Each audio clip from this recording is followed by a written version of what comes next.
100க்கும் மேற்பட்ட கிளைகள் கொண்ட உங்கள் 5K கார் கேரில் இப்பொழுது நீங்களும் பிரான்ச்சைசி எடுக்கலாம். கால் 9159855555. நான் சங்கர் சார்ட்ட தான் சினிமாவை லேர்ன் பண்ணனால கதைக்களம் வந்து ரொம்ப சிம்பிளா இருக்கணும். அப்படி சிம்பிளா உன்னால சொல்ல முடியலன்னா கஷ்டம். உங்களுக்கு தெரிந்த விஷயத்த ஆடியன்ஸுக்கு எளிமையா போய் சேர்ற மாதிரி அப்படிங்கிறது வந்து உங்களிடமிருந்து மக்கள் எதிர்பார்ப்பது அப்படிங்கிறதா இல்லை இது ஒரு சேஃப்டி நெட்டா? அவரோட படங்கள் ரொம்ப சிம்பிளான ஐடியாக்குள்ள இருக்கும். உலகம் சுற்றும் வாலிபனே எடுத்துக்கிட்டாலும் நாட்டுக்கு நல்லது பண்ணணும்னு ஒருத்தன் நினைக்கிறான், கெட்டது பண்ணணும்னு ஒருத்தன் நினைக்கிறான். இவங்களுக்குள்ள ரொம்ப நீங்க அவதாரே எடுத்துக்கங்களேன். என்ன நான் எம்ஜிஆர்ல இருந்து ஸ்பீல்பர்க் வரையும் சொல்றேன். அவங்களோட சிம்பிள் ஸ்ட்ரக்சர் வந்து வாஸ் பேசிக் தான். தாட் ப்ராசஸ் ரொம்ப சிம்பிளாக தான் இருக்கும். ஸோ அதுதான் எனக்கு நான் ஃபார்முலாவாக நான் அடாப்ட் பண்ணிக்கிட்டேன். அண்ட் மோர் ஓவர் நானும் அவ்வளோதாங்கிறது மாடஸ்டா இல்லை you don't want to take ரிஸ்கா? அவருக்கு ஒரு பெரிய கேன்வாஸ் இருக்குது, ஒரு பெரிய பட்ஜெட் இருக்குது. இதை வச்சுக்கிட்டு இப்போ சிம்பிள் மூவி அல்லது வந்து பண்ணினதையே கொஞ்சம் ரிப்பீட்டடாக வெவ்வேறு டோனில் பண்ணணும் இப்படிங்கிறது உங்கள் மீது வைக்கப்படக்கூடிய ஒரு விமர்சனம். There are similar lines I have made. Theri மாதிரி நிறைய ஐடியாஸ் இருக்கும். தெரி மாதிரி அதுக்கப்புறம் நிறைய ஐடியாஸ் வந்துருச்சு. அதுக்காக நான் பண்ணால் மட்டும்தான் அது குத்தம். நான் காப்பிலாம் அடிக்கல. எனக்கு எம்ஜிஆர் பாடல்கள் பார்த்து தான் நான் ஓப்பனிங் சாங் வைக்கிறேன். அதுக்காக நீ எம்ஜிஆர் பாடல்களில் காப்பி அடிக்கிறேன்னு சொன்னால் அதை நான் எப்படி உங்களுக்கு எக்ஸ்பிளைன் பண்ணுறது? பாடல்லாம் அது ஜவான்லேருந்து விஜய் படங்கள்லேயே நம்ம அவ்வளோ பேரை கொண்டாந்து இறக்குறீங்க. டான்ஸஸ் வந்த இடம் சாங் எடுக்கும் போது ஷாருக் சார்கிட்ட சொன்னேன், சார் நீங்கள் வேணால் பாருங்கள், தேட்டரில் எல்லாரும் ஆடுவாங்க. என் அம்மாவை நான் மதிக்க தெரிஞ்சேன்னா நான் இன்னொரு அம்மாவையும் மதிப்பேன். என் மொழியை நான் மதிச்சேன்னா நான் இன்னொரு மொழியும் மதிப்பேன். அதை எங்கள் அம்மா எனக்கு சொல்லி கொடுத்தது. ஷாருக் சார் சொன்னார், if you any day if you gonna make a dual hero subject we both are ready ஆகி. ஆனாலும் ஆமாப்பா நீ ரெடி பண்ணிட்டு சொல்பா, பண்ணலாம். I'm just trying very hard to find something like that. Maybe அடுத்ததாக கூட இருக்கலாம். அடுத்ததாக தான் அப்போ நான் ட்ரை பண்ணுறேன்.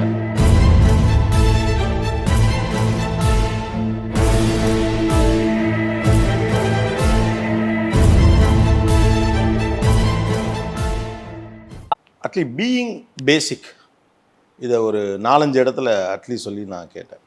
ஒரு 2-3 இன்டர்வியூஸில் இதெல்லாம் கேட்டேன். வாட் இஸ் பீயிங் பேசிக்? உங்கள் படங்களை பற்றி நீங்கள் சொல்கிறப்ப பீயிங் பேசிக் என்னிடமிருந்து இப்படியான அவுட்புட்டை தான் நீங்கள் எதிர்பார்க்கணும் அல்லது நான் இப்படி இருப்பேன் அப்படிங்கிற ஒரு விஷயத்தை முன்னிலைப்படுத்துகிறப்போ பீயிங் பேசிக்னு சொல்கிறீங்க. எதை மீன் பண்ணுறீங்க? ஒவ்வொருத்தரை ஒவ்வொரு மாதிரி பார்ப்பாங்க. இப்போது உதாரணத்துக்கு என்னதான் தோனி சார் விளாண்டாலும் அந்த ஹெலிகாப்டர் ஷாட்டுக்கு இருக்கிற தோனி சாரோட கேம் பிளேயில் இருக்க ஒரு ஹை நார்மலாக ஸ்ட்ரோக்கில் உங்களுக்கு okay it will be a good game. But ஒவ்வொருத்தருக்கும் ஒவ்வொரு ஒரு ஒரு ஒரு ரசிகனாக பார்த்தீங்கன்னா ஒரு ஈக்குவலிபிரியம். ஃபார் எக்ஸாம்பிள் விஜய் சார்னா ஒரு பாட்டில் பயங்கரமாக அவர் ஆடணும் அப்படின்ற ஒரு பேசிக் எதிர்பார்ப்பு. ஸோ அந்த மாதிரி பார்த்தீங்கன்னா இப்போ நம்ம படங்கள் வரும்போது ஒரு முதல் 2 படங்களில் உங்களோட பேசிக்கை செட் பண்ணிடுவாங்க எக்ஸ்பெக்டேஷன் லெவலில். அதுவரையும் நீங்கள் என்ன வேணால் பண்ணலாம், அதுக்கப்புறமா என்ன வேணால் பண்ணலாம், அது அவங்கவுங்களோட விருப்பம். அப்போது உங்கள்கிட்ட ஒரு மினிமமாக ஒரு எதிர்பார்ப்பு வந்துடும். ஸோ அப்போ அவங்களுக்கு உங்கள்கிட்ட இருந்து என்ன எதிர்பார்க்குறாங்கன்னு ஆடியன்ஸ்க்கு நீங்கள் தெரிஞ்சுக்கலன்னா அந்த பேசிக்கை விட்டு வெளியே ஒன்று பண்ணுவோம். அது அவங்கள வந்து சரியாக திருப்திப்படுத்தாது. அதனால ஒரு படம் ஓடலன்றது வந்து ஒரு ஒரு ஒரு மிகப்பெரிய லாஸ். பணமாக விட்டுருங்க, பணம் ஓகே, எல்லா துறையிலையும் எல்லா பிஸ்னஸ்லேயும் பணம் முதலீடு, அது திரும்பி வரணுன்றது ஒரு சாலிட் எக்ஸ்பெக்டேஷன். பட் அதை தாண்டி ஒரு பேக்லாஷ், ஒரு 1 ஸ்டெப் பேக் போகிறதுன்றது சினிமாவில் மட்டும் ரொம்ப பேக் போயிடும். ஒரு இயக்குனர் தோத்தார்னா அந்த இயக்குனர் திரும்பி வர்றதுக்கு ஒரு பெரிய ஒரு எஃபர்ட், ஒரு திருப்பி முதலேருந்து ஆரம்பிக்கிற மாதிரி. ஸோ அப்போ அந்த பேசிக்கை வந்து ரொம்ப சாலிடாக இதை வந்து நிறைய பெரிய ஆளுங்கள்லாம் சொல்லியிருக்காங்க. இருக்கிறதுலே ரஹ்மான் சார் அடிக்கடி சொல்லுவார், இருக்கிறதுலே கஷ்டம் வந்து சிம்பிளான ஒரு டியூன் பண்ணுறது தான் அப்படின்னுவார். நீ என்ன வேணால் கஜமுஜான்னு புதுசாக ஒன்று பண்ணிடலாம். ஆனால் அந்த சிம்பிளாக ஒரு ஸ்நேகிதனை திருப்பி அமைகிறதோ ஒரு முன்பேவா திருப்பி அமைகிறதோ தான் கஷ்டம். அது அவர் எனக்கு சொல்லியிருக்காரு. நான் சங்கர் சார்கிட்ட தான் சினிமாவை லேர்ன் பண்ணனால சங்கர் சாரும் அதை ரொம்ப இதுவாக சொல்லுவார். உன்னோட கதைக்களம் வந்து ரொம்ப சிம்பிளாக இருக்கணும். ஸ்க்ரீன் பிளே எப்படி வேணா இருக்கலாம், ஆனால் அது சிம்பிளாக புரியணும். அப்படி சிம்பிளாக உன்னால் சொல்ல முடியலன்னா கஷ்டம். ஸோ இதெல்லாம் நான் லேர்ன் பண்ணிவிட்டு எனக்கு நான் வந்து ஒரு பேசிக்கை செட் பண்ணிட்டேன். என்கிட்ட இருந்து இதை எதிர்பார்ப்பாங்க, இதை நான் கொடுக்கணும். இதை தாண்டி நான் கொடுக்கறது என்னோட அறிவு வளர்ச்சியை பொறுத்து. நான் என்னை ரொம்ப புத்திசாலியாக நான் என்னாலேயே கற்பனை பண்ண முடியாது. நான் இவ்வளோதான். நான் காலையில் ஒரு 10 மணிக்கு ஆஃபீஸ் வந்தேன்னா நைட்டு 3 மணி வரையும் ஆஃபீஸில் இருப்பேன். நான் எனக்கு தெரிஞ்ச விஷயங்களை படிப்பேன், எனக்கு தெரிஞ்சதை சொல்லணும்னு நினப்பேன்.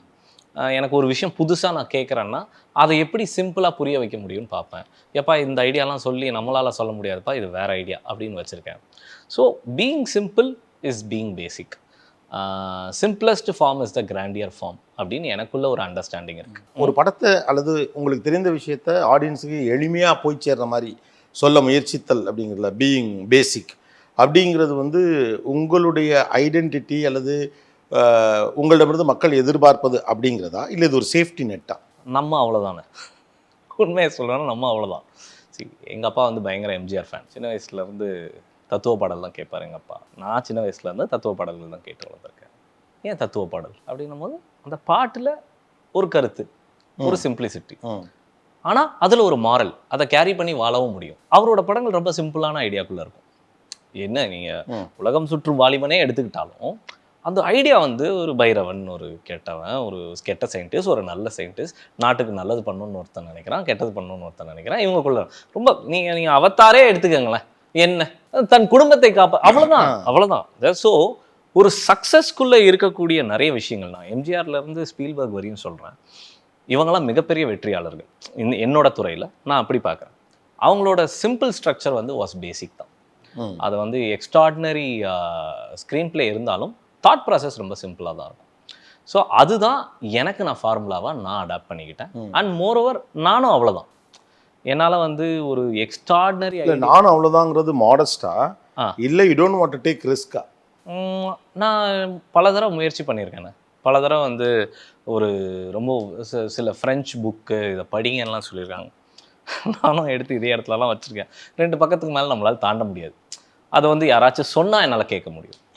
ஓ இவ்வளோ இருக்குல்ல, இது கொஞ்சம் இன்டெலிஜென்ட்டாக இருக்குது, ஆனால் நம்ம ரூட் இல்லை, இதை நான் டிஃபைன்லாம் பண்ணிக்கல. நான் அவ்வளோதான்றது வந்து மாடஸ்டாக சொல்லலை.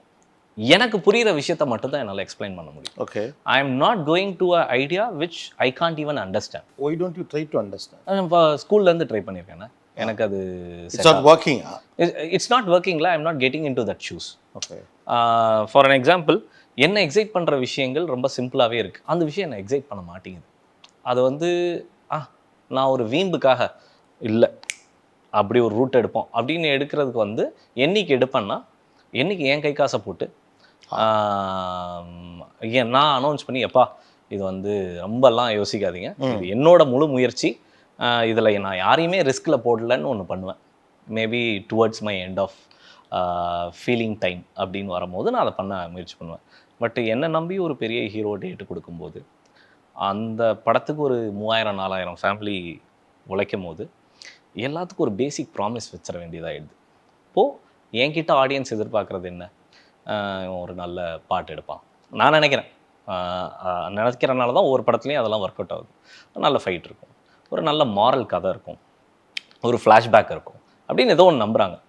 ஸோ இதெல்லாம் தாண்டாமல் இதுக்குள்ளே எப்படி கதை பண்ணுவான் இது அப்படின்னு நான் யோசிச்சுட்டு அதுக்குள்ளேயே சேல் பண்ணிடுறேன்.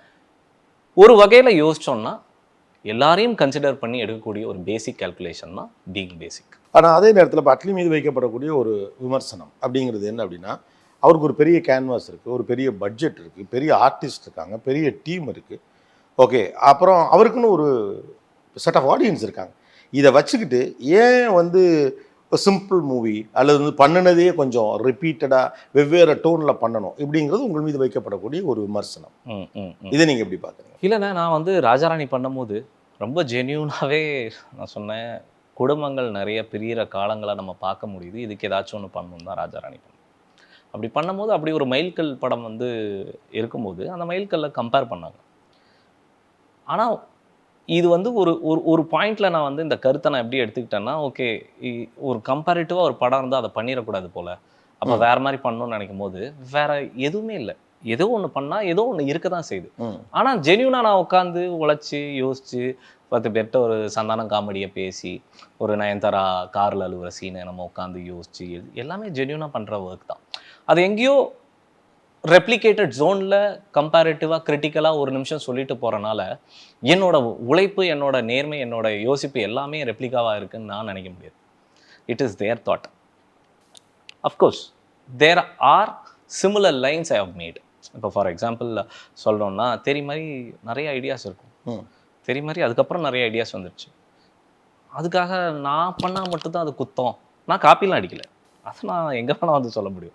காப்பி அடிக்கிறது ஈஸிண்ணே. அப்போ காப்பி அடித்து ஒரு ஆளால் சக்ஸஸ்ஃபுல்லாக ஒரு படங்கள் கொடுக்க முடியும்னா எல்லாருமே பண்ணலாமே. யா, பட் அட் சேம் டைம் என்னன்னா, நீங்கள் கொஞ்சம் அதே மாதிரி இருக்கக்கூடிய வேறு சில வெற்றி படங்கள் அதை ஒட்டியதாக சில காட்சி அமைப்புகள் இயல்பாக வந்து விளறதாவே வச்சுப்போம். இப்போ ஒவ்வொரு படம் நீங்கள் பண்ணுறப்ப இதை கொஞ்சம் கூடுதலாக கவனிக்கிறாங்கன்னு உங்களுக்கு தோணுதோ? அது இருக்குது, அது டெஃபினட்டாக இருக்குது. ஃபார் எக்ஸாம்பிள் வந்து மெர்சல் வந்து ஒரு படத்தோட காப்பின்னு அந்த படத்தோட ஐபி வச்சுருக்க ஒருத்தர் வந்து கோர்ட் வரையும் ரீச் அவுட் ஆகி கோர்ட்டில் லீகலி ஃபைட் பண்ணும்போது ஜட்ஜு வந்து 1.5 வருஷம் அந்த கேஸை ரீட் பண்ணிவிட்டு அதுக்கும் இதுக்கும் சம்மந்தம் இல்லைப்பா, நீ ஃபோர்ஸ்ஃபுல்லாக அதை நீ கன்சிடர் பண்ணுறேன்னு சொல்லி அவரை வந்து ஃபைன் கட்ட சொல்லி எனக்கு தீர்ப்பு வந்து. நான் இப்படி ஒவ்வொரு தடவையும் நான் கோர்ட்டுக்கு போயோ இல்லை ஒரு மத்தியஸ்தனம் பண்ணி தான் அதை நான் ப்ரூவ் பண்ணணுன்னு. நான் வெரி சிம்பிள், எந்த போலிக்கோ எந்த ஒரு ஒரு ஒரு ஒரு நேர்மையற்ற ஒரு உழைப்புக்கோ வெகுமதி கிடைக்காது. அது உலகத்தில் எங்கேயுமே கிடைக்காது. க்ரியேட்டிவ் தாட்டில் டெஃபினட்டாக you will cross lines. Crossing lines is not about recreating, you get inspired. நான் நிறைய விஷயங்களில் இன்ஸ்பயர் ஆகிறேன். எனக்கு எம்ஜிஆர் பாடல்கள் பார்த்து தான் நான் ஓப்பனிங் சாங் வைக்கிறேன்.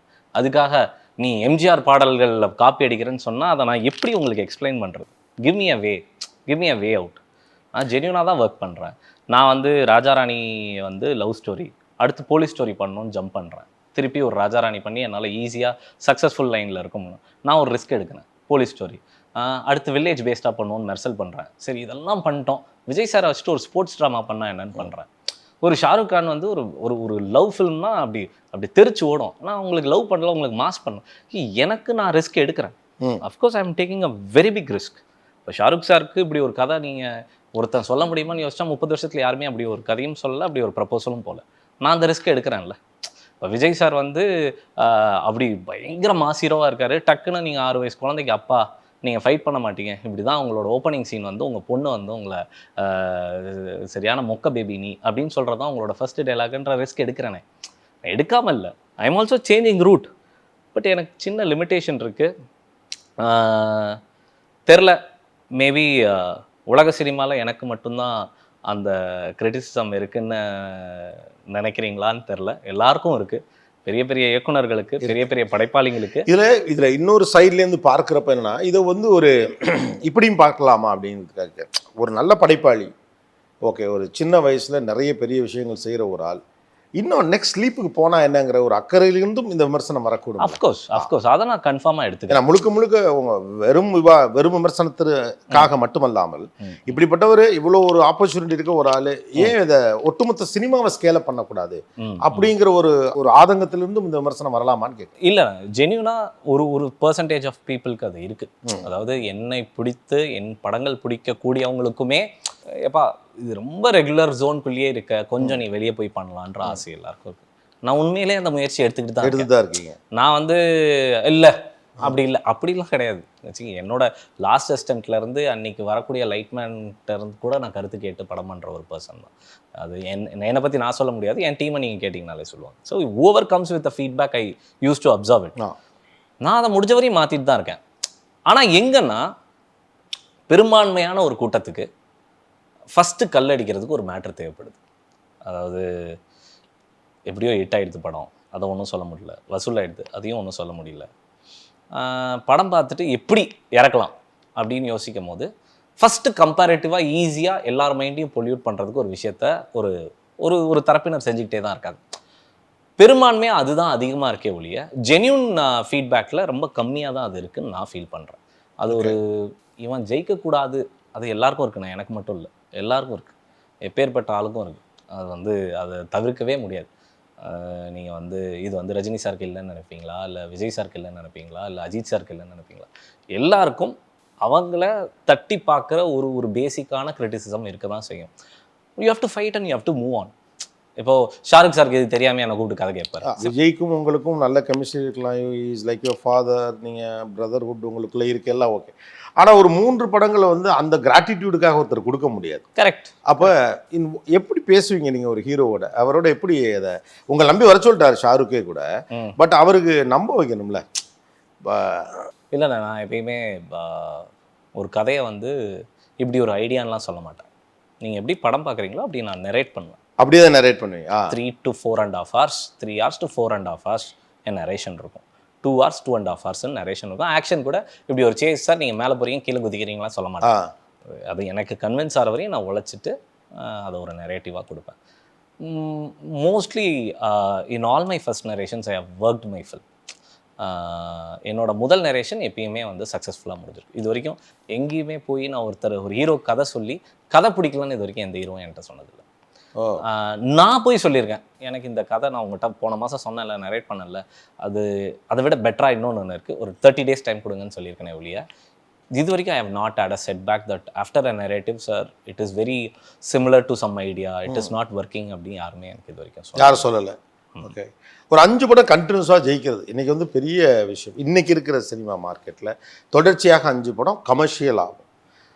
இது உங்களுக்கு ப்ரெஷராக இருக்கா இல்லை ஓகே அப்படின்னு ஒரு ஃபார்மில் இப்போ ஒரு பேட்ஸ்மேன் இருக்காருன்னா அவர் பாட்டுக்கு வருவார், சுற்றுவார், ஜெயிச்சுட்டு போயிட்டே இருப்பார், அது ஒரு டோன். ஆனால் அதுவே சில பேருக்கு ஐயோ 3 4 5 செஞ்சுரி அடிச்சு விட்டோம், இப்போ வேறு எக்ஸ்பெக்டேஷன்ஸ் கூட இருக்கும், 10க்கு 1000 கோடி இல்லையா, India's black Bastar all over, அவ்வளோ பெரிய ஒரு படம் கொடுத்தாச்சு.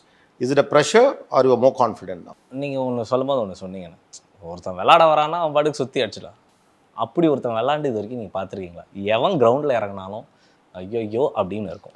அது இந்த முதல் முயற்சி கடைசி முயற்சின்னு ஒரு முயற்சியே கிடையாது. Every time you will feel fresh.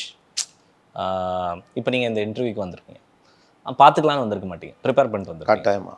ஏன் இது உங்களுக்கு எத்தனாவது இன்டர்வியூ? நான் சும்மா ஒரு அண்டர்ஸ்டாண்டிங் கேட்குறேன். இன்டர்வியூ கூட விடுங்க, நீ நடக்கலாம். இன்னைக்கு உள்ள போறப்பையும் ஒரு சின்ன நர்வஸ்னஸும் ஒரு பதட்டமும் முத்தோட தான் உள்ள போறோம். எக்ஸாக்ட்லி. எவ்ரி டாக்டர் ஆப்ரேஷன் தியேட்டருக்குள்ள போகும்போது இந்த ஹார்ட் எடுத்து வெளில வச்சுட்டு அந்த கேபிள் மாட்டினா அப்படி ஒன்று கிடையாது.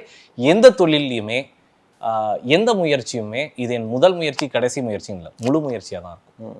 அது ஒரு கூடுதல் அழுத்தத்தை உங்களுக்கு கொடுத்துருக்கு இல்லைண்ணே. அதான் சொல்கிறேனே, எப்பா போன படத்தில் 1150 200 பண்ணிட்டோம், அடுத்து 1300 எப்படி பண்ணணும்னு நம்ம வந்து அப்படிலாம் யோசிக்க முடியாது. ஒரு தாட் இருக்கும், போன படத்தை விட பெருசாக பண்ணணும், போன படத்தில் இருந்தக்கூடிய கிரிட்டிசிசம்ஸை எப்படி கிராஸ் பண்ணணும், இதுதான் என் ப்ரெஷராக இருக்குமே தவிர எனக்கு வந்து கான்ஃபிடெண்ட்டாக இருக்கேன், இல்லை நான் அவ்வளோ பெரிய 8 கொடுத்துட்டேன், என்னால் இப்படி ஒருத்தரை பண்ண அப்படிலாம் இல்லை. திருப்பி முதல்ல இருந்து உட்காரணும், எனக்கு கதை பண்ண மறந்துருச்சியா அப்படின்னு தான் ஆரம்பம் டிஸ்கஷன்லேயே. என்ன பண்ணுறது, என்ன பேசலாம், எதை பேசலாம், என்ன பண்ணலாம், புது குழந்தை மாதிரி தானே ஃபீல் ஆகும். அது என்னை பொறுத்தவரையுமே நான் இது வரைக்கும் ராஜாராணி பண்ணிட்டு தெரி பண்ணும் போதும் அந்த தோற்றம் எனக்கு இல்லை, தெரி பண்ணிட்டு மெர்சல் பண்ணமும் வெற்றி தோற்றம் எனக்கு இல்லை. முக்கியமாக எனக்குள்ளே இருக்க கூட்டத்துக்குள்ளே அந்த வெற்றிக்கான எந்த ஒரு அங்கீகாரம் இல்லை, ஒரு அதை அனுபவிச்சுட்டு அப்படிலாம் உட்காரதே இல்லை. We used to sit, we will make something great, அவ்வளோதான். ஸோ எனக்கு ப்ரெஷர் அப்படின்னு கேட்டிங்கன்னா, yes I do have certain pressure to deliver something great, but it doesn't mean that all my first 5 films are creating a pressure to me. No, definitely not. இந்த வெற்றியோ இந்த இதுவோ எனக்கு பிரச்சனை இல்லை. நாளைக்கு ஒருத்தர் வராங்கன்னா இவ்வளோ பணம் போட போகிறாங்க நம்ம நம்பி, நம்ம ஏதோ ஒன்று பண்ணணும். அவங்க இதெல்லாம் பார்த்துட்டு தான் வருவாங்க நம்மகிட்ட, சார் ஜவானுக்கு மேலே ஒன்று பண்ணிடுங்க சார், ஏன்னா அதுதான் கேட்குறேன், அப்படிதான் வருவாங்க. அப்போது எனக்குள்ள அது என்ன ப்ரெஷராக இருக்கும்னா அதுலேருந்து என்ன பெருசு பண்ணணும் தான் இருக்குமே தவிர, அதானே it's a 50-50. We don't take it exactly what it is.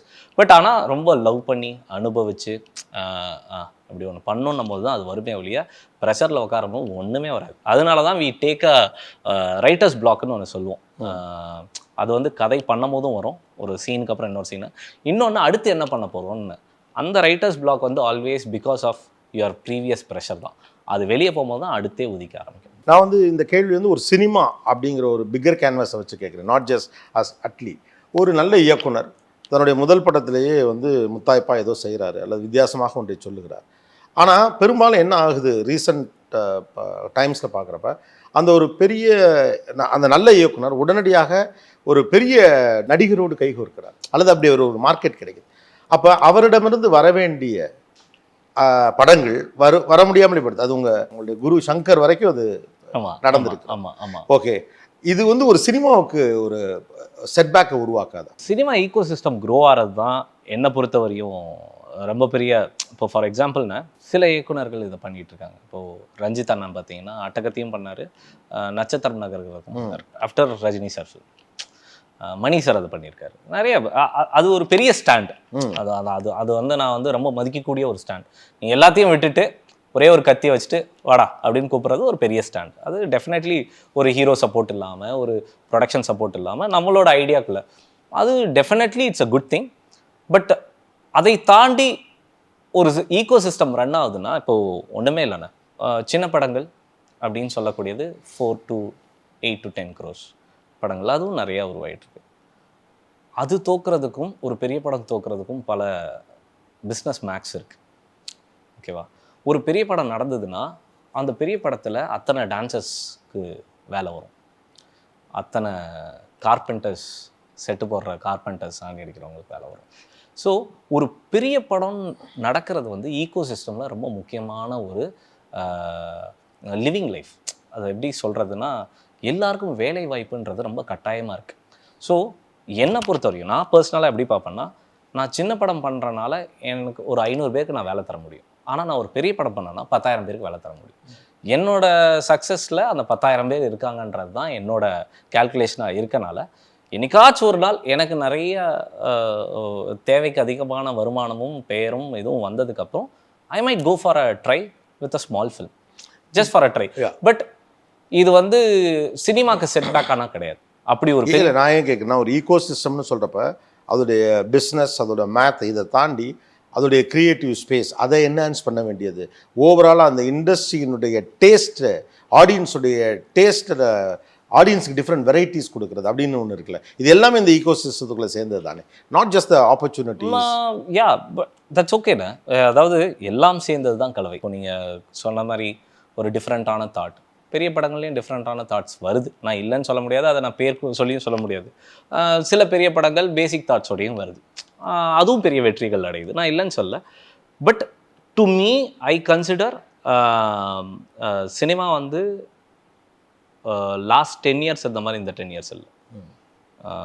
இந்த 10 yearsல சார்பேட்டா பரம்பரை இருக்குது, இந்த 10 yearsல கடைசி விவசாயி இருக்குது, போர் தொழில் இருக்குது, லியோ இருக்குது, எச் வினோத் அண்ணனோட லாஸ்ட் ஃபிலிம் துணிவு இருக்குது.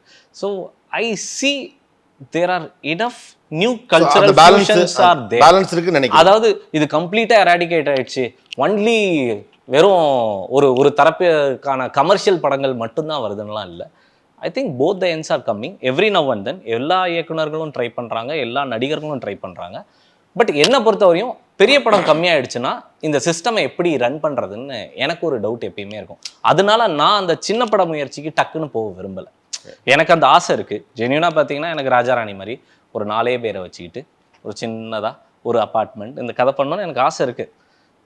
என் ஸ்டடி கேம் ஆப்ரேட்டர் எனக்கு ஃபோன் பண்ணி கேட்பாரு, என்ன தலைவா என்ன பண்ணுறீங்க எனக்கு புரியலையே அப்படின்வாரு. என்னோட பசங்க என்கிட்ட கேட்பாங்க.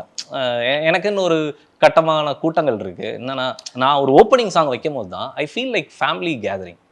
அத்தனை டான்சர்ஸையும் அது எனக்கு ஒரு 1000 அத்தனை டான்சர்ஸுங்கிறதுல அதையும் உங்கள் படத்தில் வந்து ஒரு பாடல்லாம், அது ஜவான்லேருந்து விஜய் படங்கள்லேயே நம்ம அவ்வளோ பேரை கொண்டாந்து இறக்குறீங்க டான்சர்ஸ். இப்போ கூட ஒரு 4500 டான்சர்ஸ் என்னமோ இங்கிருந்து ஜவானுக்காக நீங்கள் அங்கே கொண்டு போனீங்க அப்படின்லாம் கேட்டேன். அது உங்களுக்கு அது ஒரு டேஸ்ட் அண்ட் இன்ட்ரெஸ்டாக ஒரு நூற்றுக்கணக்கானவர்களை ஒரே இடத்துல ஆட வைக்கிறது, ஒரு கிராண்டியர் மைண்ட் செட் எப்படி இருக்கு அவங்களுக்கு? 2 விஷயம்ண்ணே. ஒன்று, அப்படி ஒரு கிராண்ட் சாங்கு நான் எடுத்தேன்றது எனக்கு ஒரு பர்சனல் ஹை. ஓகே, ஒரு ஹீரோக்கு ஒரு பெரிய கிராண்ட் சாங். 2வது பெரிய ஹை என்னன்னா, என்னோட பசங்க, ஐ மீன் டான்சர்ஸ், பொண்ணுங்க பசங்க, அப்புறம் வெளியில இருந்து சில டான்சர்ஸ் வருவாங்க. ஏன்னா யூனியனில் சில ஆட்கள் தான் இருக்காங்க, இப்போ கேரளாலேருந்து வருவாங்க.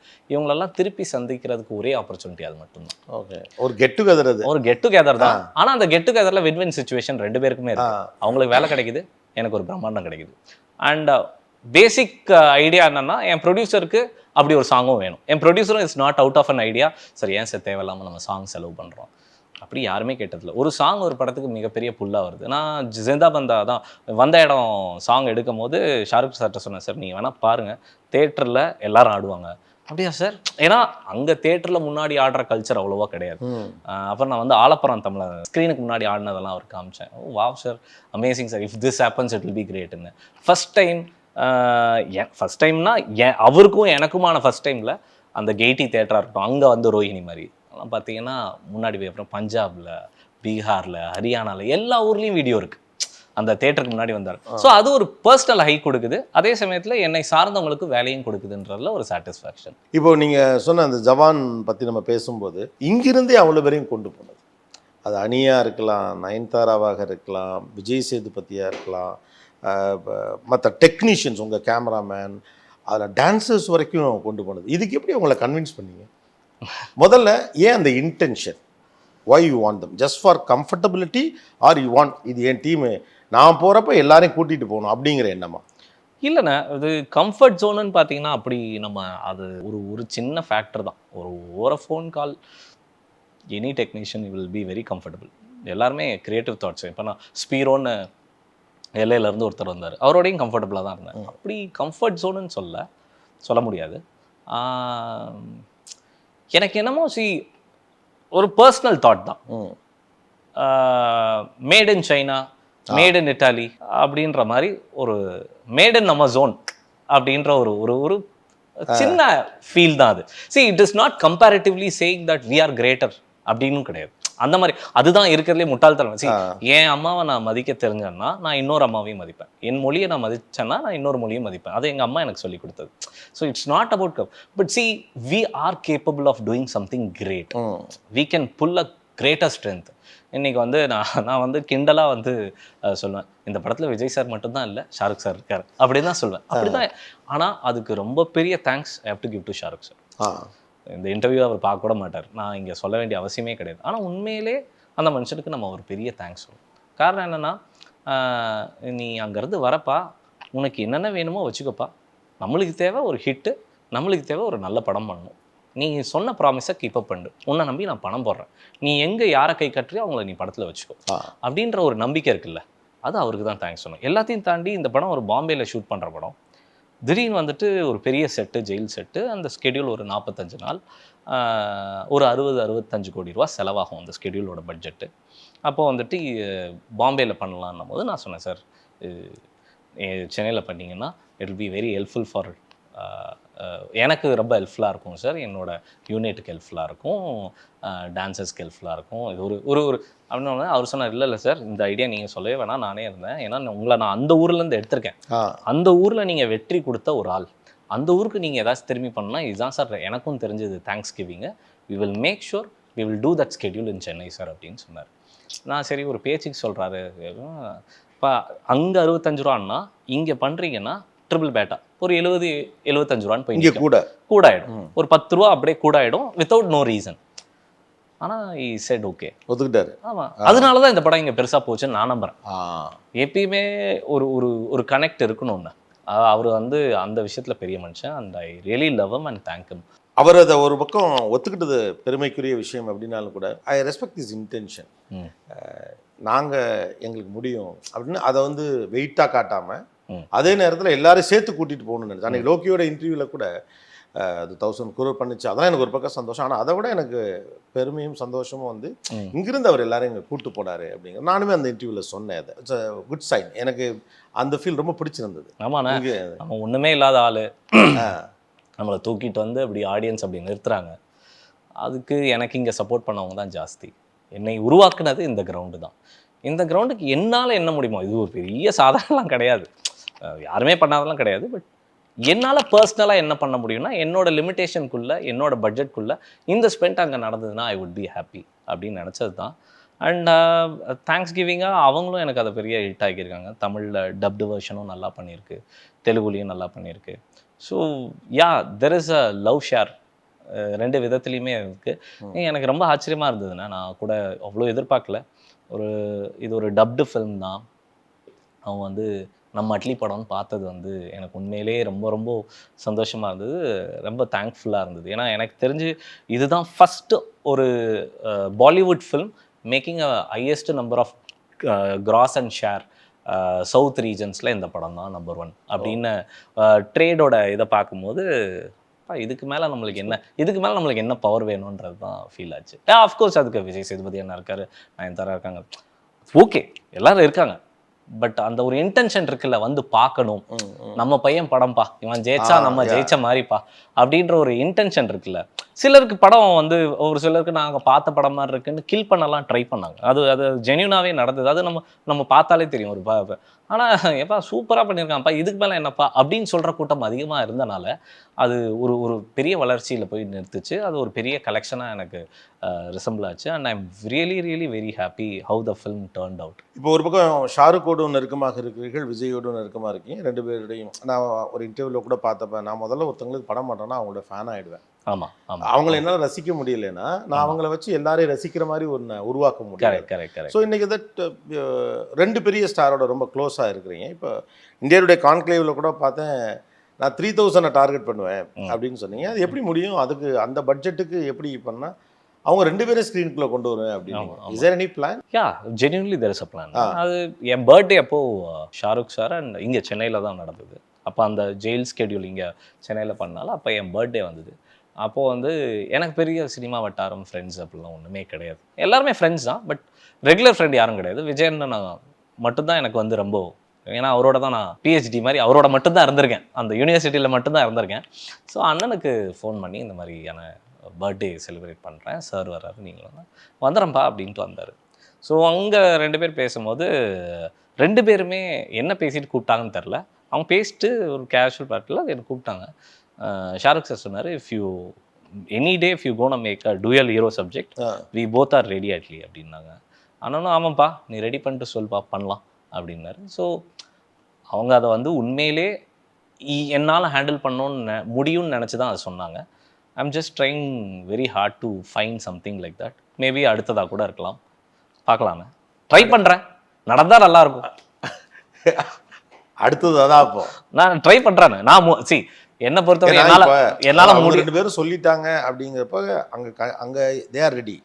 அப்போ அதுக்கான வேலைகள் ஆரம்பிச்சாச்சாங்கிறது தான். ஜென்யூனாக அதுக்கு நான் ரொம்ப ஒர்க் பண்ணிகிட்டு இருக்கேன். இன்னொரு தரப்பில் என்னென்னா ஒரு ஹாலிவுட் ஸ்டுடியோ வந்து ரொம்ப ரொம்ப நம்ம பரிச்சயமான ஒரு ஸ்டுடியோ. அவங்க வந்து ஜவான் ஒரு என் படத்தில் வந்து ஸ்டண்ட் ஒர்க் பண்ணது ஸ்பீரோன்னு ஒருத்தர். அவர் வந்து ஹாலிவுட்டில் ஃபாஸ்ட் அண்ட் ஃபியூரியஸ் நம்ம பார்த்தோம் 1 to 10 வரையும் அவர் தான் ஆக்ஷன் டைரக்டர். அவர் தான் ஜவானில் அந்த சேஸ் எடுத்தார். ரொம்ப ரொம்ப மரியாதைக்குரிய ஒரு ஸ்டன் டைரக்டர். அவர் வந்து இந்த படத்தை வந்து அவர் ஃப்ரெண்ட்ஸ் எல்லாரையும் கூப்பிட்டு போயிருக்கார். அவர் ஃப்ரெண்ட்ஸ் எப்படின்னா நம்ம நினைக்க முடியாத பெயர்கள். ஓகே, பெரிய டைரக்டர்ஸ், பெரிய சவுண்ட் டிசைனர்ஸ், எல்லாம் ஆஸ்கார் வின் பண்ணுவாங்க. அவங்களுக்கு இந்த படம் வந்து ஏதோ ஒன்று புதுசாக இருந்திருக்கு, அவங்க பார்க்காத ஒரு உலகத்தில் இருந்திருக்கு. அவங்க சைடில் இருந்து எனக்கு ஒரு பெரிய ப்ரொடக்ஷன் ஹவுஸ் வந்து அவர் மூலியமாக எனக்கு கனெக்ட் பண்ணி படம் பண்ணலாம் அப்படின்னு சொல்லியிருக்காங்க. அதுக்கான முயற்சியும் போயிட்டுருக்கு.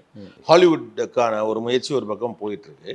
பேரலாக ஒரு பயங்கரமாக ஒரு கதை எழுதுவோம் அப்படின்னு வழக்கம் போல் உட்காந்து இல்லை, சுற்றிலாம் வளைக்க வேணாம். எந்த இடத்துல இருக்குது விஜய் ஷாருக் சேர்ந்து நடிக்க போகிற படத்துடைய ஸ்கிரிப்ட்?